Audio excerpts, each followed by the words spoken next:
আপনি কি জানেন যমুনার চরে আছে এমন একটি মোষের বাতান যেখানে ১৪ জন মানুষ প্রতিদিন ভোর থেকে রাত ১২টা পর্যন্ত অবিরাম পরিশ্রম করে? এই ভিডিওতে আপনি দেখবেন মহিষ আর গরুর দুধ দোয়ানো, কাশবনে চড়ানো, নদীতে গোসল করানো আর রাতভর টাটিত তাদের দেখভাল।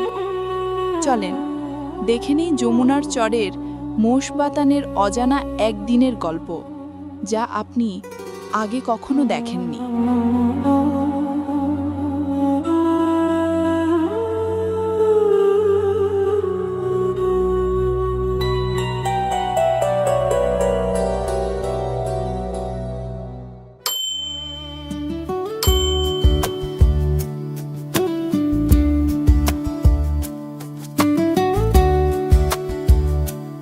যমুনার চরের নির্জন ভোর, দূরে আকাশে হালকা লাল আভা, আর সেই ভোরের আলো উঠতেই যমুনার চর ধীরে ধীরে জীবন্ত হয়ে ওঠে।